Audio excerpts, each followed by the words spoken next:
Ja, om grense in plek te stel, dis definitief iets wat werk met kinders, dis verseker. Ek dink kinders thrive absoluut as daar boundaries in plek is. Hulle weet dan absoluut waar hulle kan mal gaan en wanneer dit verby is of wanneer daar 'n lyn getrek word, dan is dit die einde van dit. Vir my werk dit baie goed. Ek het ja, toe ek jonger was, het ek absoluut my grense heeltyd verskuif om mense gelukkig te maak en ek het ook altyd gevoel as ek 'n grens in plek sal, moet ek nou verduidelik hoekom en 'n lang storie vertel sodat hulle kan verstaan ek voel skuldig en ek sal hulle regtig wil akkommodeer met iets, maar in al die stories vertel is regtig net 'n mors van tyd. Wat sê Brené Brown, sy sê no is a full sentence. Daar's niks verder eintlik nodig om te sê nie. So jy kan dalk sê jammer, maar nee, maar dis nie nodig om te verduidelik nie.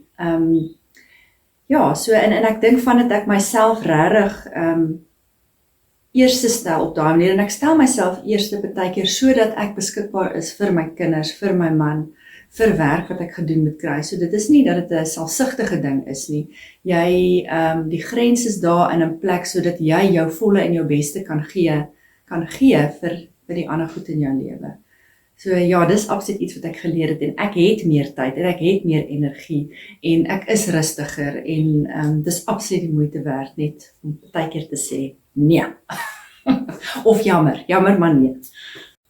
Ja, ek moes vir lang periodes weg wees van die huis af en Clyde was net absoluut ongelooflik. Hy het 100% alles vir die kinders gedoen. Julle sal nie glo nie. Lunchboxes, badtyd, stories lees, huiswerk, hy het absoluut alles gedoen.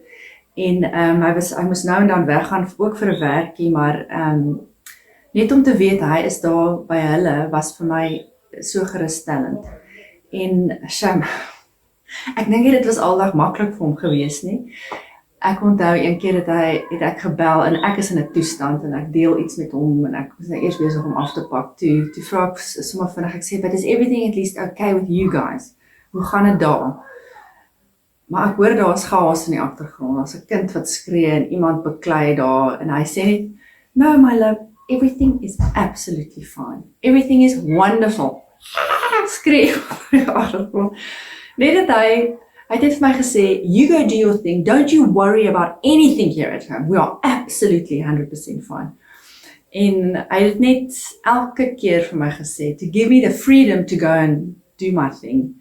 En ek is net so dankbaar vir dit. Dit is beautiful gewees.